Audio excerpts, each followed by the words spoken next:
Welcome back to the Music is My Life podcast from Berklee Online. I'm your host, Pat Healy, and I hope you had a great summer. I know mine sure was eventful.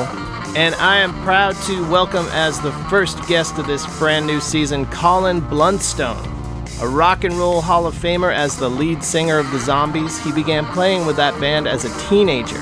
And though that band had a long hiatus from the late 60s through the turn of the century, the Zombies have been playing together again for more than 20 years, which is like 5 times as long as they were together in their original incarnation. The Zombies are doing a special live stream on veeps.com on Saturday, September 18th. Visit thezombies.veeps.com for more info. But before you do that, take a listen to Colin Blunstone's fascinating life in music, which began with his uncles. Let's let him tell you all about it.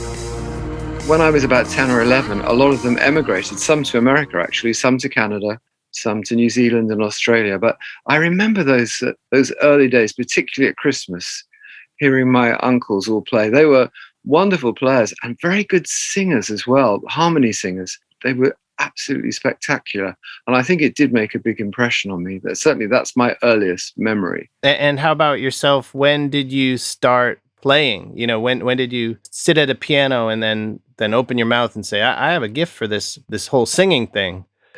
Well, in some ways it came as a bit of a surprise, to be absolutely honest. I did have quite a good voice as a young child. I was picked on to sing a solo in school a few times. And then when my voice changed, music wasn't a big thing in my school, and I didn't think about it an awful lot until I got a guitar. I loved rock and roll, Elvis, Buddy Holly, Ricky Nelson, Eddie Cochran, all those people, Little Richard, Chuck Berry. And I managed to talk my parents into buying me a guitar. It was a Framus Atlantis, I think it was called. It was an acoustic guitar. I think it was made in East Germany. And then I started picking out a few tunes, and that was the start of it all, really. I sang all the time. When I was walking along to get the bus or going anywhere, people used to call me the boy who sings. The neighbors, they didn't know my name, but they knew I just used to sing all the time. My big break came at my school. It was quite a strict school, and we had to sit in alphabetical order. And I sat next to a guy called Paul Arnold, his name being starting with A and me starting with B. And he lived in the next street to Rod Argent. There's so much chance in all this, you know. Paul Arnold lived in the next street to Rod Argent. Rod really wanted to put a band together. He'd been to see his cousin, Jim Rodford, play in the local big band. They were called the Blue Tones, and they were really good. And as soon as he saw the Blue Tones play, he knew he wanted to form a band. In quite a sort of strange sort of way, he approached 4 or 5 people. At his school, at Rod Argent School, they had an army corps, and he watched the side drummers playing when they were marching, and he thought that Hugh Grundy was the best one. So he approached him. Hugh had never played a full set of drums. Remember, we were 15 years old at this point.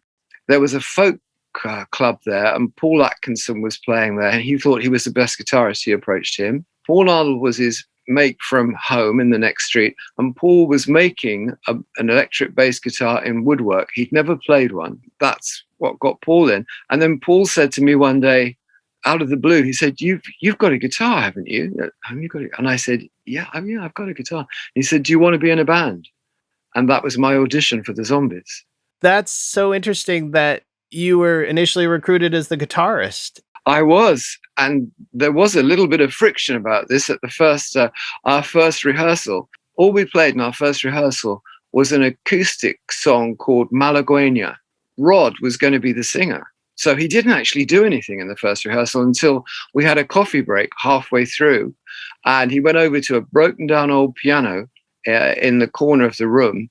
If there hadn't been a piano there, we would have never known. Wow. He went over and I remember it clear as day. He played Nut Rocker by B. Bumble and the Stingers. And, he was a sensational keyboard player at 15 years old. We were nowhere near, his talent, nowhere near it. And I'd only just met him, and I just went over to him and I said, Rod, really, or whatever your name is, I've only just met him. I couldn't remember his name. I said, really, you should play keyboards in the band. And he said, no, we want this to be a rock band. It's got to be guitars. And that it was left like that. And then at the end of the first rehearsal, I was just about to put my guitar away. And I just sang to myself. I sang a Ricky Nelson song. And to this day, I can't remember which one it was, but it would probably be Poor Little Fool or Hello, Mary Lou. And I was just playing it to myself. And Rod said, I'll tell you what, if you'll be the lead singer, I'll play keyboards. And that essentially is how the Zombies came together. That's amazing. So how was rehearsal number 2? What was it with that reconfigured lineup?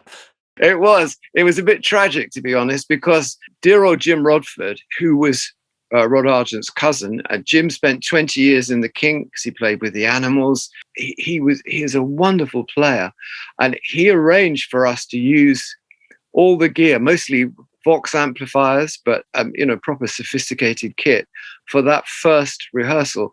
His band, the Blue Tones, had all this wonderful equipment. And we used that in the first rehearsal. And even though we were fairly average, we sounded quite good with all this gear. But at our second rehearsal, we had to use just what we had. And I'm afraid it was a bit grim. It really was. Hugh only had a pair of drumsticks. So he had to play on, we had one homemade amplifier and with a homemade speaker. And Hugh played drums on the wooden cabinet of the speaker, and everyone else plugged into this homemade amplifier. It was a little bit heartbreaking, really, but we stuck at it. And I think we could only rehearse at weekends, usually on a Sunday. And we would rehearse every Sunday for a year. And then we played our first gig. I've got to be honest, when we first got together, I wasn't sure we would ever play an actual concert. Well, concert may be a bit grand, actually. We played at a local youth club. I wasn't sure we would ever play, but we did. And it took about a year. Wow. And tell me about either the support or what kind of vibes were your family sending out? Were they over the moon that you were getting involved in music like this? Or were they nervous that this would lead to some sort of dead end? Or no, it's always surprised me, but especially when we first started out, I think everyone's parents were very supportive. And we played as an amateur band for about 3 years, from 1961 to 1964. And even when we got the chance to become a professional band, all the parents, except one set of parents, weren't too keen. But most of the parents were really supportive, and certainly my parents were. And I think they felt it was something that we needed to get out of our systems, and it would be good to do that while we're young. And looking back, I'm quite surprised how understanding and supportive they were, but they really were. Yeah, who'd have thought we'd be talking about it 60 years later, right? I know, no one's more surprised than me. I think that most people in those days thought that a career in music would usually be 2 or 3 years. You can hear clips of John Lennon and Mick Jagger saying exactly the same thing. And that's kind of what I thought in 1964, when we made our first record. I thought this would be a wonderful adventure. I'm not putting it down. I thought it was breathtakingly brilliant, but I thought it would probably be a 2 or 3 year adventure. Eventually, we built up a local following, and we won quite a big rock and roll competition in 1964, which led to a record contract with Decca. From memory, I think it was probably only for one single. And we were introduced to a wonderful producer called Ken Jones. He was having a talk to us about 2 weeks before the big day in Decca Studios. And he said, you could always write something for this session. I think we had this kind of jazz waltz arrangement on Gershwin's Summertime. We were definitely going to do that. And we probably would have done some kind of rhythm and blues classic alongside it. But he made this suggestion about writing something, and Rod and Chris White went away, and 2 or 3 days later, they'd come back with both having written a song. And Rod had written She's Not There, which I think we all knew was a special song right from the beginning. And we recorded She's Not There in that first session, and we recorded Chris's song, which was You Make Me Feel Good, which went on to be the B-side. That record went on to be #1 in Cashbox in America, and probably about #2 in Billboard or something like that. So it all happened, although we'd been playing for 3 years locally, the record side of it happened quite quickly. And I always think that you should accept any success that you have, of course, gratefully, and you should. It's wonderful when you have a bit of success, but if you had choice, I think it might have been better for it to come a little bit later for us, because when we recorded She's Not There, Rod and I were 18, and it's a little bit young, and we'd already decided the band was going to be a professional band, and I would have liked to have seen us play those London clubs like the Yardbirds and the Stones did, like the Marquee and Kluk's Clique and some of the wonderful clubs that were around at that time. And I think it would have helped us a lot to prepare for having a hit record. We were slightly thrown in at the deep end, really. And She's Not There almost didn't get recorded, because when we went to the studio, it was fashionable in those days to have an evening or nighttime session. And we arrived about 7:00. And the engineer, we'd never met before, is a very good engineer, but unfortunately, he'd been at a wedding all day. And he was incredibly drunk and also very, very aggressive. It makes me laugh now when I think back, having been in the business for about 60 years. After 20 minutes in the Decca studio with this crazy man, I thought, this is not for me. This is definitely not for me. But we had a bit of luck. He passed out, Wow, flat on the floor, and we had to carry him out up 2 flights of stairs and put him in a black London taxi. And actually, I never saw him again, to be honest. And his assistant engineer took over, and his name was Gus Dudgeon. And that was Gus Dudgeon's first session ever. And it was our first session ever. And of course, Gus went on to record Elton, Kiki D, David Bowie, many, many huge artists. But that was Gus Dudgeon's first session. I like to think about how everything that happens, all the extenuating circumstances of any recording, add to something. And it's almost, when you tell me that story, I can sense the tension and nervousness oozing out of that recording. That snap of that beat is so perfect. And do you think all that was going on, the chaos, added to preserving something different than what would have been preserved with a smooth session? It could well be. It could well be. I do know that sessions and albums and tours never go smoothly. You've got to be adaptable. You've got to be able to make the best of what's going on, and sometimes it can add. There is an energy that comes out of chaos, and I think it's one of the important things about being a professional musician. If you want to be in it as a career, you've got to just buckle down and stay calm. And when people are going crazy, just ignore them. Mm-hmm. Just ignore them. That's great advice. How long did it take before you kind of found that Zombies sound? Because, from the public's perspective, you arrived fully formed, because She's Not There has all of the elements of what would become the sound. Yeah, it's true. I think it was fairly early on. I mean, I'll just say that when we recorded She's Not There, the guys are playing very basic instruments.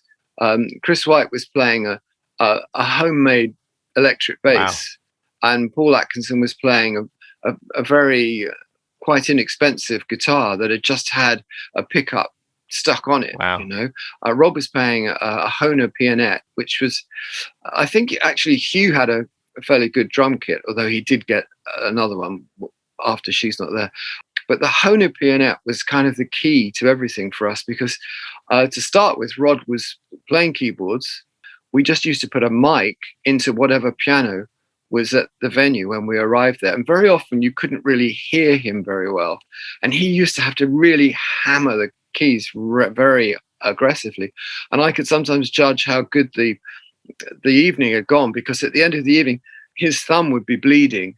And I would gauge the evening on how much his thumb was bleeding. But then eventually he bought this Hohner pianette. It was a wonderful little electric piano. And from then on, from that moment, people could really hear him properly. And I think the sound was there then. And also it was added to the fact that we always did 3-part harmonies, and it wasn't very fashionable at that time. I know later on, of course, 63, the Beatles exploded onto the world, and they always used harmonies. But we started before that. We started in 61. So if you're going to try and put the Zombies sound in a nutshell, it's very much a keyboard-based band that features harmonies, I would have thought.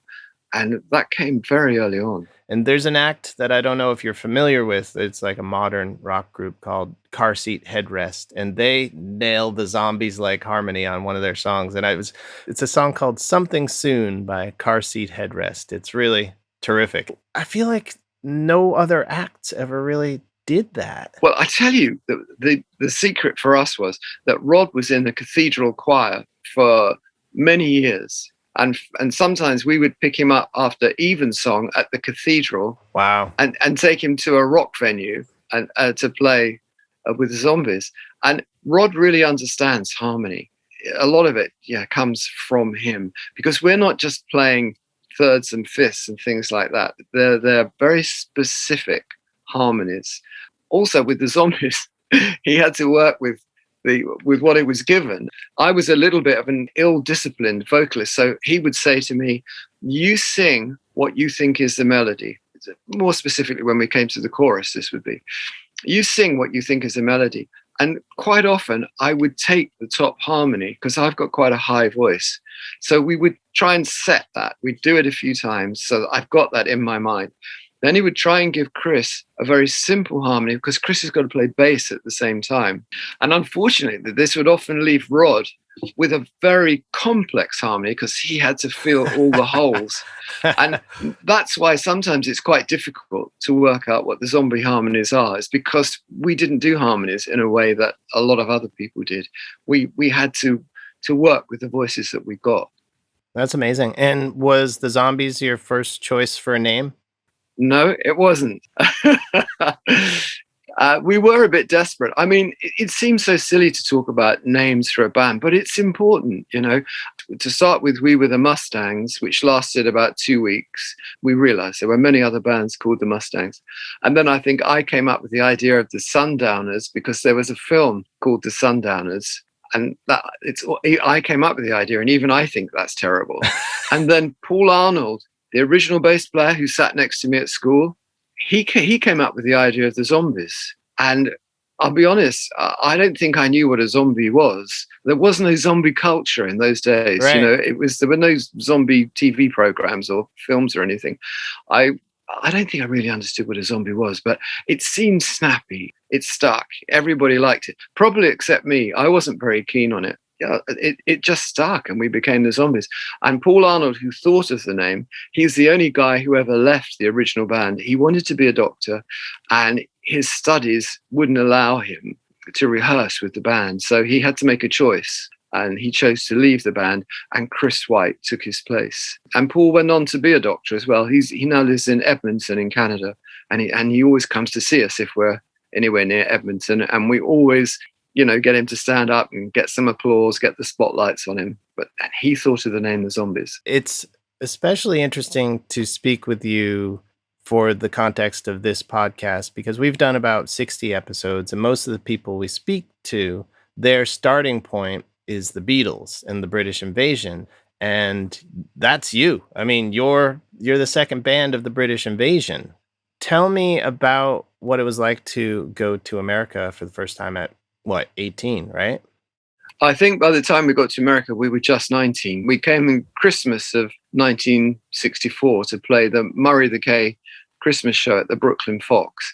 Well, first of all, you have to say that all British musicians want to come to America, because it's where the blues started, it's where jazz started, it's where rock and roll started. I mean, everyone I've ever met, one of their main aims in life is to come to America to play and to see America and to research the places where all this wonderful music started. So it was incredibly exciting for us. I can't describe it. And of course, we were very fortunate, because we arrived, the week we arrived, She's Not There was #1 in the charts. So, doors were obviously going to be open for us. So that was fantastic. We played at the Brooklyn Fox, and we opened on Christmas Day. And I think there were about 14 acts on the bill. In those days, it was fashionable to have many acts just playing one or two songs. I remember Patti LaBelle and the Bluebells, the Shirelles, the Nashville Teens were on there, the Shangri-Las. There were lots of wonderful artists. And we had to follow Patti LaBelle and the Bluebells, and they were sensational. And they brought the house down on every show. We played 8 shows a day. You just did a couple of songs, and then the rest of the guys came. And so it went through the whole day. And every time Patti LaBelle brought the house down, and we had to follow them. And this is our first time in the States. So there was a little bit of anxiety in the wings before we went on, but it was okay. We did all right. So you get back, and then it's probably all systems go with recording again, right? Well, it is. I mean, to be honest, I have to choose my words very carefully here, but we were very poorly managed, absolutely terribly managed. And one of the things that happened is that we were playing all the time, and at the same time trying to write and record. And Decca really put the pressure on. They wanted singles every 6 weeks. Wow. And in a way, it's so short-sighted, because if you haven't got the material, why put the single out? In those days, it was a very singles-orientated market. And if you had a single out that wasn't a hit, that could be the end of your career. But they would really put this pressure on you to get singles out. And in fact, in the UK, the singles went in a different order to the States. They forced us to record the only song that anyone had got. It was called You Make Me Feel Good, Bad, whatever it was. It wasn't very memorable. And it wasn't a hit. But in America, we skipped that one. So it went from She's Not There to Tell Her No. And of course, that was quite successful. But Decca never stopped pushing to get singles all the time. And we were working the whole time. It's so hard to write and to get into the studio when you're just going from one tour to another. So it was quite tough. And because we were very young, we were very naive. We weren't protected by our management company. They were absolutely dreadful. If that's you choosing your words carefully, I don't know. I don't want to know what you'd have to say without choosing them carefully. I probably could end up in court very easily if I were to say what I really think. They weren't very good. Eventually, the hit, as with all bands, I suppose the hits stopped coming, and it got a bit tougher. But we'd already established a fan base all around the world. So we were very fortunate that we could play. We didn't have to just play in the UK and the States. We could play all around the world. And it's one of the things when the band finished, we realized that we always had a hit somewhere.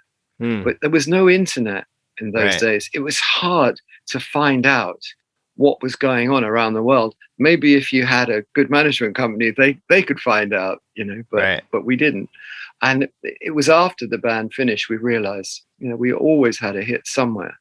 So then when you get down to the business of recording the full length, which is so interesting. I mean, everybody loves these stories of, well, there was criminally overlooked in its time. But when you were recording that album, did you all have a sense of purpose and kind of realize the quality of the material you were laying down at that point? And the production, it sounds beautiful. Well, I must say that I think we all remember that album or those times a little bit differently. I've been amazed when I've been with all the surviving founder members of the band, doing an interview and realized that we all remember things very differently. We were really fortunate to be in Abbey Road at that time.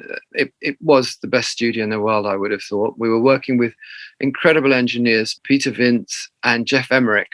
They'd both actually just been working with the Beatles, but particularly Jeff Emerick. We followed the Beatles into Abbey Road. They just finished Sgt. Pepper, and there'd been a lot of upgrades in the studio to satisfy the Beatles' demands. They wanted, they were in a friendly way. I think they were competing with the Beach Boys, and so we want more tracks. We've got to have more tracks. And up until then, everyone had been recording on 4-track machines, and in the States they had 8-track machines, and they managed in Abbey Road to, in effect, it's not a technical term, lash 2 4-track machines together, which gave you 7 tracks.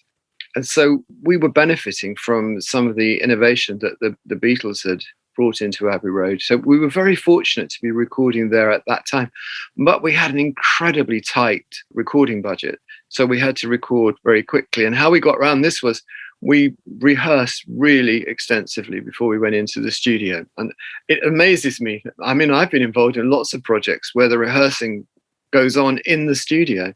Right. And it amazes me that more people don't do that. You know, we knew when we went into the studio, we knew the songs, we knew the key, we knew the arrangement. We're just looking for the performance. Mm-hmm. That's all.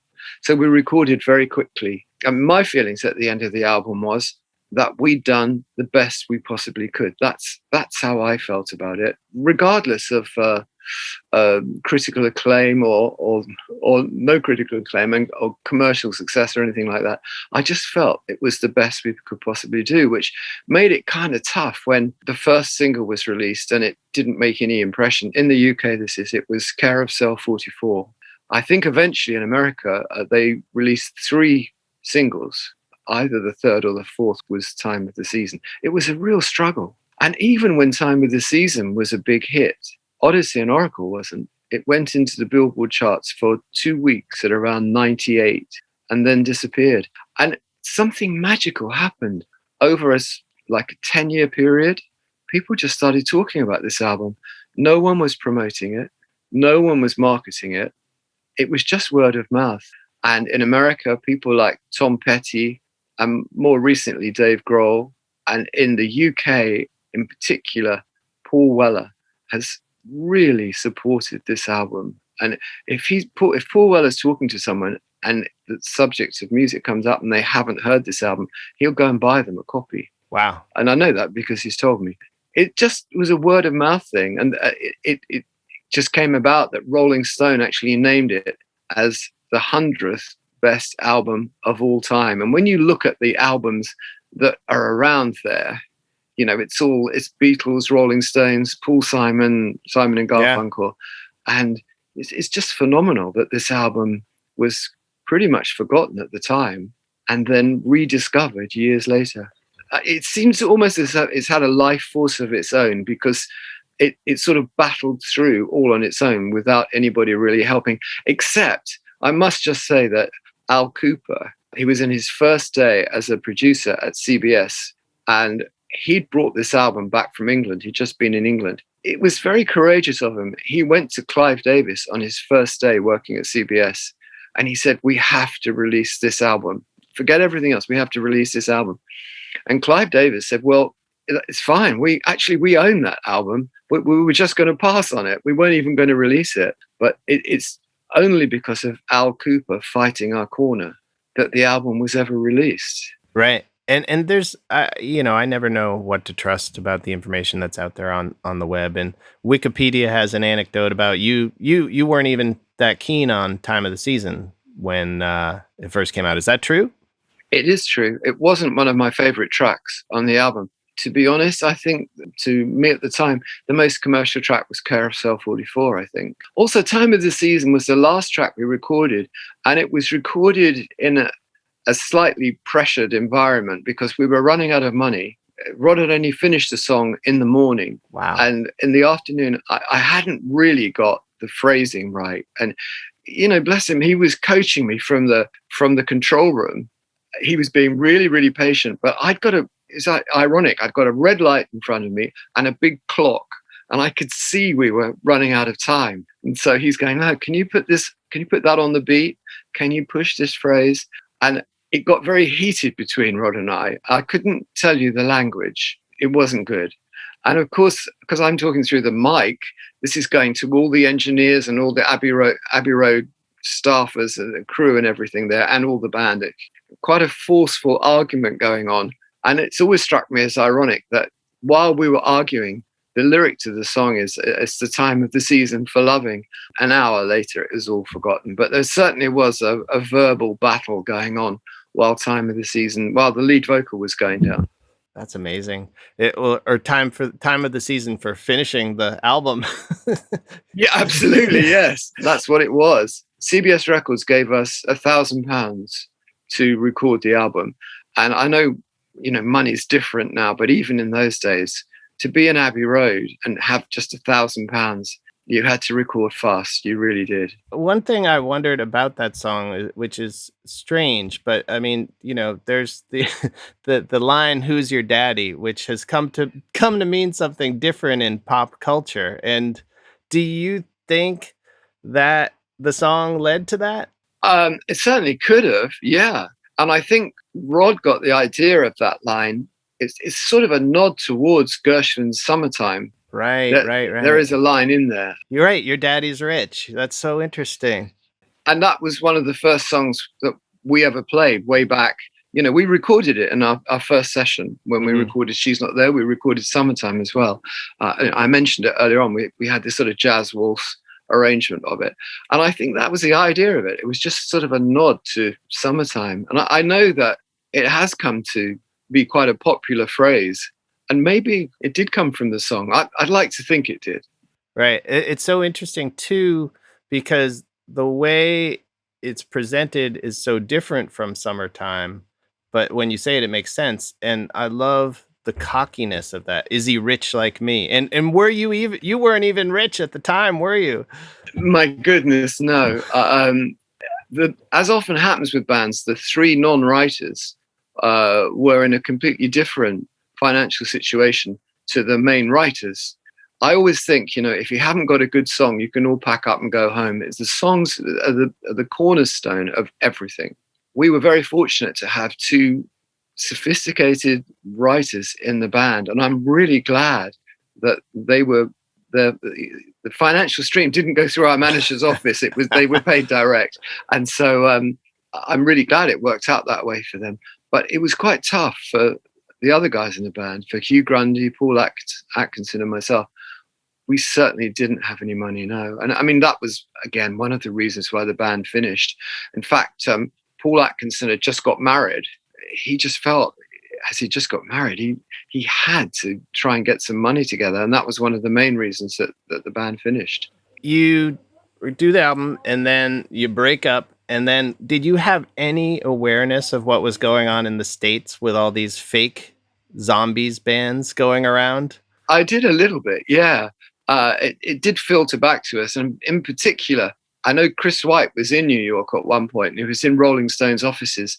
And he phoned this manager who had got a fake zombies band and was talking to him. And the manager didn't know that Chris was a member of the Zombies. He just thought he was a journalist.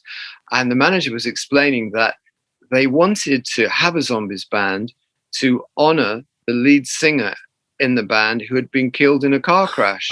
Oh. So he was telling this story to Chris, and in the end, Chris had to just, own up and say, listen, that's ridiculous. But I found a clip from Rolling Stone.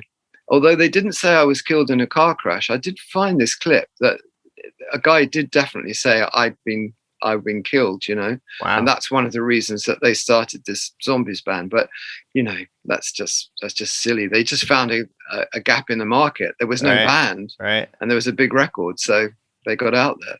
I love that. I don't know if it's irony or symbolism or life imitating art, but you are then literally a zombie. You are back from the dead. This is true.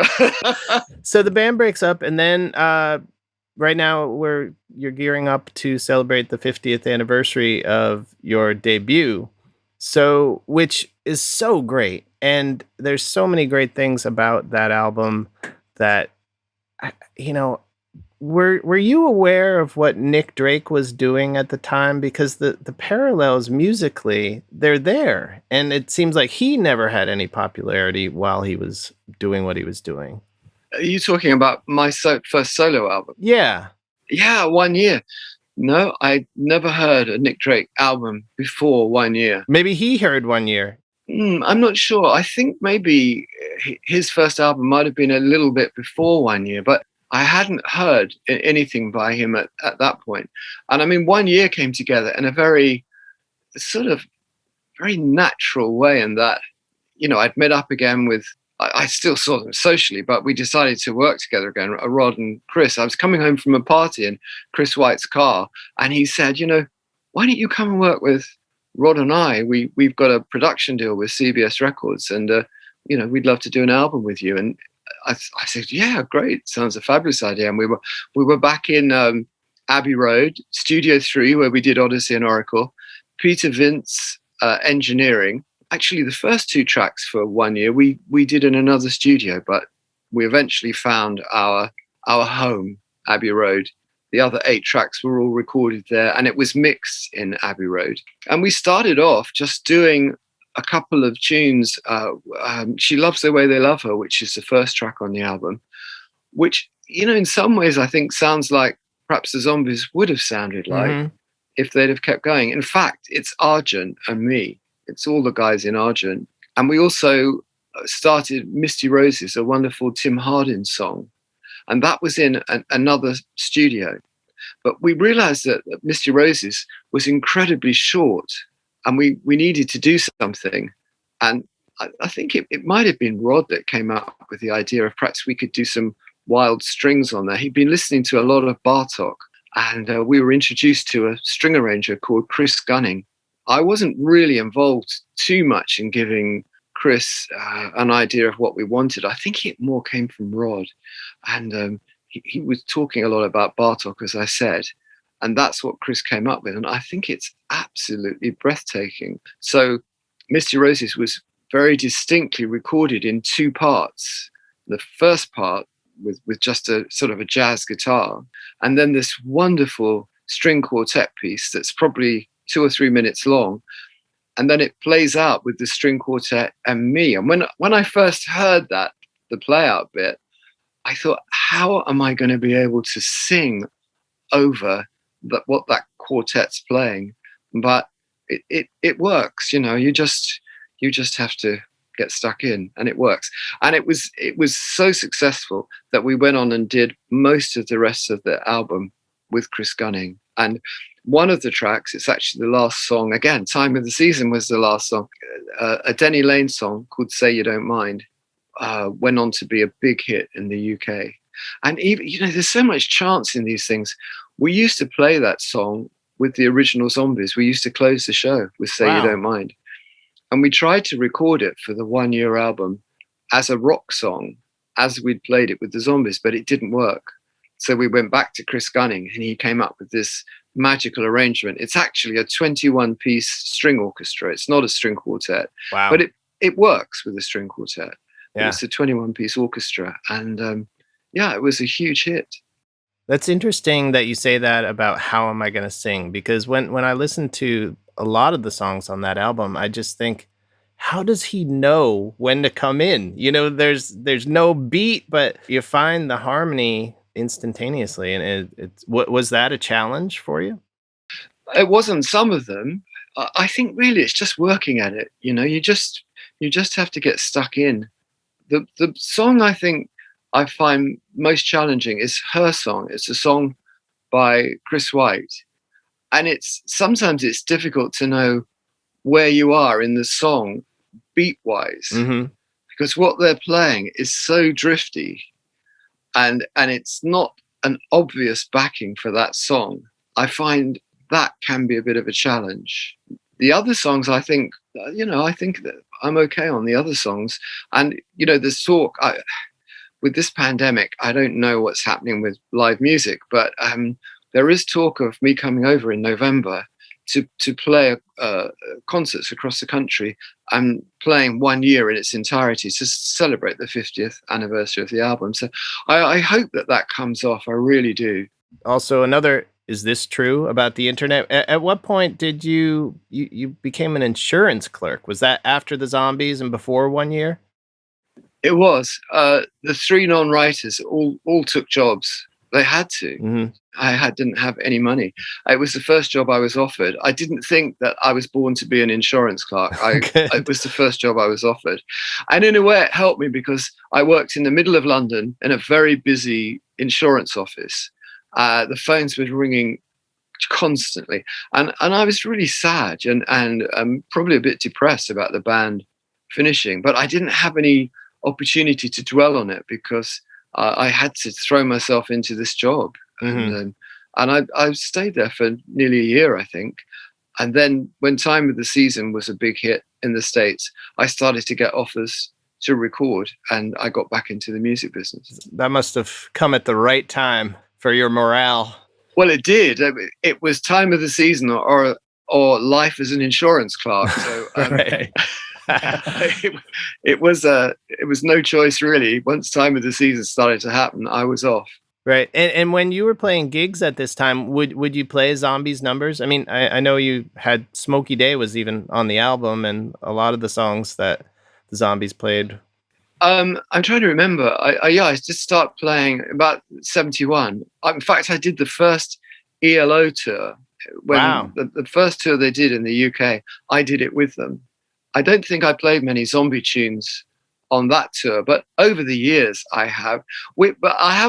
I still have a solo band now. If there's any gaps, I still go out and play as a solo artist. And I have a sort of a gentleman's agreement with Rod that I won't do too many Zombies tunes. So basically, I usually just do She's Not There and Time of the Season, you know, and leave the rest of the Zombies repertoire for the Zombies. Right. And the Zombies, I think, correct me if I'm wrong, when I saw you played like Hold Your Head Up, the Argent tune, right? We do usually play that. Well, you know, Rod produced it. Rod played it. Chris White actually wrote it. I don't think anybody minds that such a great song, and we've got a definite connection. And we also, sometimes we play God Gave Rock and Roll to You, because again, Russ Ballard wrote that, but that's another Argent song. And a lot of people think it's a Kiss song, but obviously Argent recorded it years before Kiss did. Right. And so then you have the second album, Anismore. That's how I pronounce it, right? And on that album, what's exciting to me is that you're kind of finding different things to do with your voice that you weren't necessarily doing previously. Well, possibly. I think for me, Anismore was more an album where I was discovering my songwriting capabilities. And I think I wrote probably 7 of the songs on that album.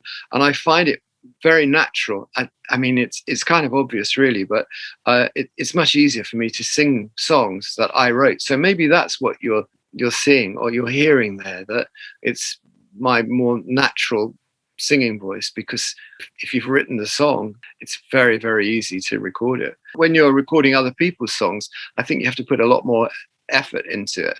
Now, were you always writing? I mean, because once we start seeing Colin Blunstone credits on the songs, you know, they're really accomplished songs. Were you writing and taking ideas to the other people in the Zombies, or was it just understood that Rod and Chris were kind of...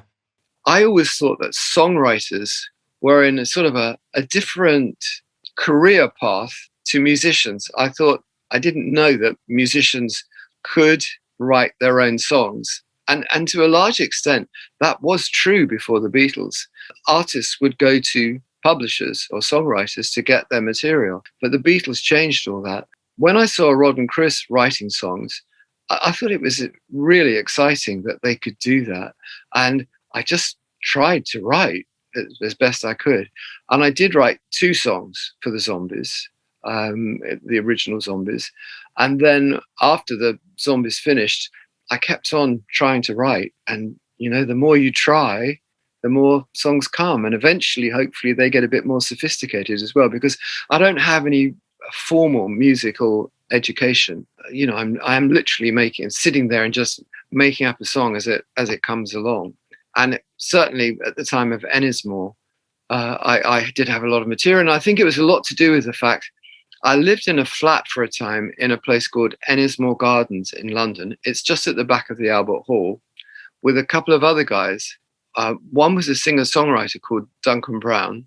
He's sadly no longer with us, but if you get the chance to check out his albums, they're absolutely fabulous. He was also in a band called Metro at one time, and they had 1 or 2 albums.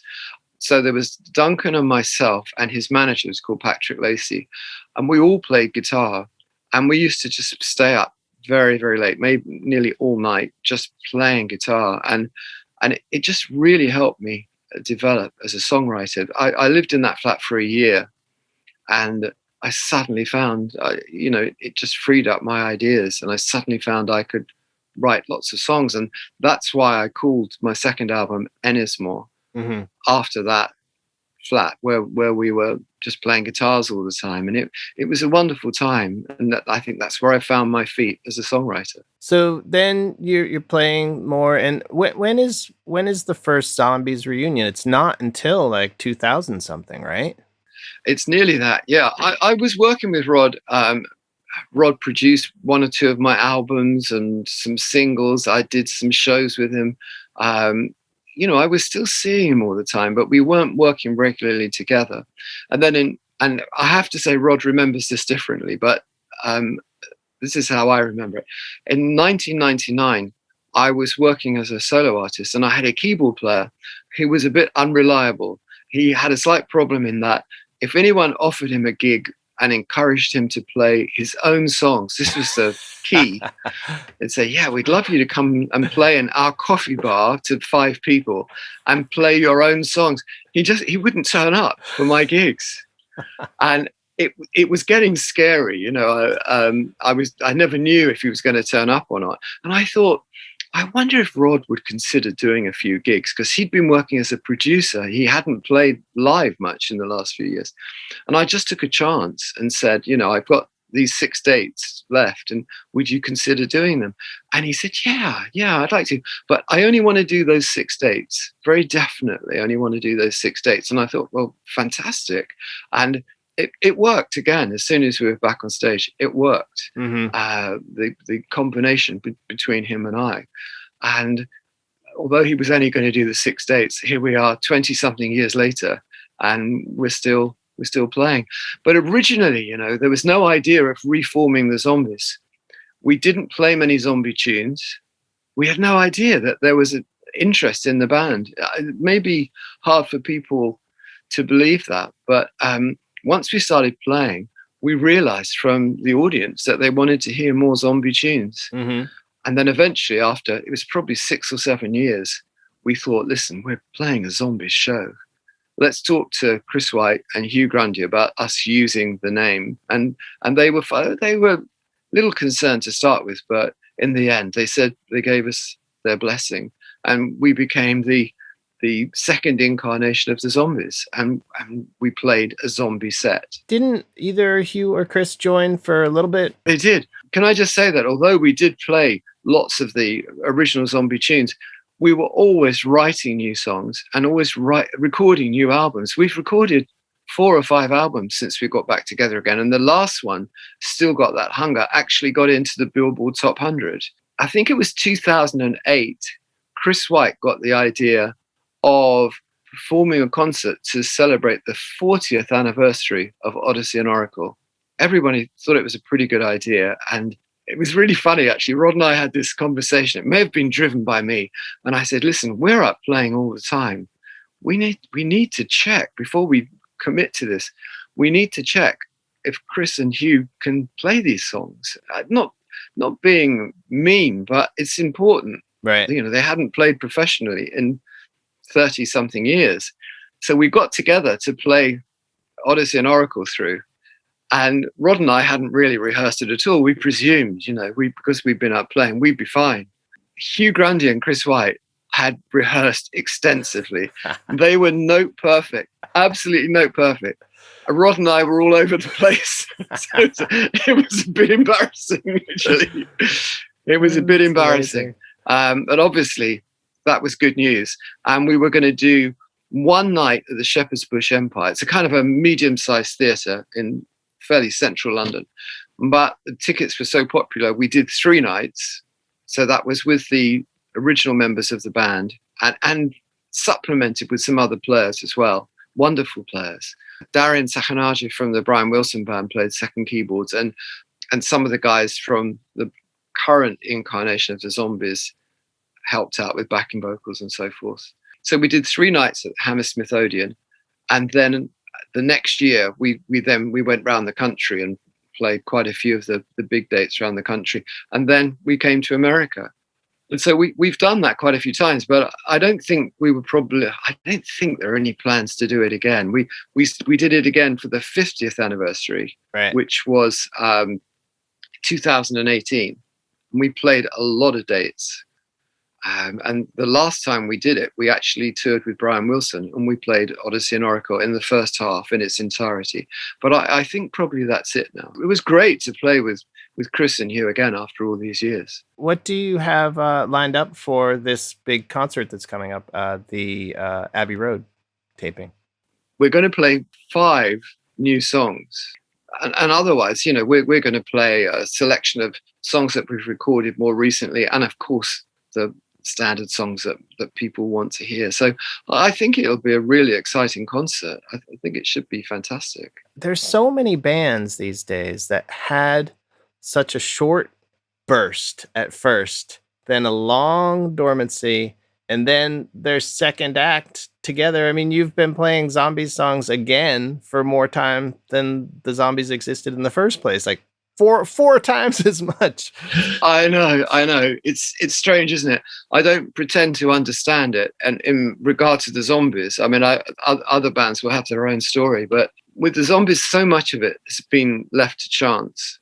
How I got in the band in the first place. If I hadn't been sitting in alphabetical order, I wouldn't have probably got in the band in the first place. Right. And it's just been a series of coincidences and chances all the way along. But then you have to make the most of your opportunities. That's the thing. You have to do that. And the other thing is you need stamina. I think it's really important. There are so many wonderful musicians who just get beaten down by the business. And, you have to be sensitive enough to write songs and perform songs, but you've got to have an inner strength as well. It's not always easy to tell who's going to be strong and who's not, but you do need that. You do need that inner strength, and Colin Blunstone and the Zombies certainly seem to have that. Remember to check out veeps.com on Saturday, September 18th for the Zombies live stream from Abbey Road. Also check out thezombies.veeps.com for more info and offers. Times will vary according to where you are because it's a live stream, so in Britain, where Abbey Road is, that means 8 p.m. on September 18th, which means 3 p.m. on the east coast of the U.S., noon on the west coast of the U.S., and since we do have some listenership in Australia, mostly New South Wales, that would be Sunday, September 19th at 5 a.m. Also, keep an eye out for tour dates to celebrate the 50th anniversary of Colin Blunstone's one-year album. You know what else to keep an eye out for? Berklee Online discounts. That's right. You can save $100 off your first course with us by going to musicismylifepod.com. All the info you need is right there. Check it out. This episode was edited by Talia Smith, mastered by Jose David Vindis-Mora. All visual assets coordinated by Mike DeBenedictis. Social media by Brooke Larson. Web assistance courtesy of Mark Thomas, Steve Zimmerman, and Joe McDonough. Thanks to our video team who posts these episodes on YouTube 2 weeks after they premiere on podcast services. And speaking of YouTube, you'll definitely want to subscribe to the Berklee Online YouTube channel, because if you do, you'll be the first to know about our upcoming video interview series, 4-4. The first episode premieres soon with Lou Barlow. Really excited about this. And while I'm talking about subscribing and the like, please leave a review for the Music is My Life podcast on iTunes. We're seeing lots of listenership, but we could see even more with a little help from you, my friends, when you leave a positive review. Okay, back to the credits. I wrote and recorded the Music is My Life theme song, but the expert remixing comes courtesy of Lily Dickinson. Special thanks to Gabriel Reifer-Cohen, Greg Fauscher, and you, our listeners. So stay inspired. Thanks for listening. We'll talk soon.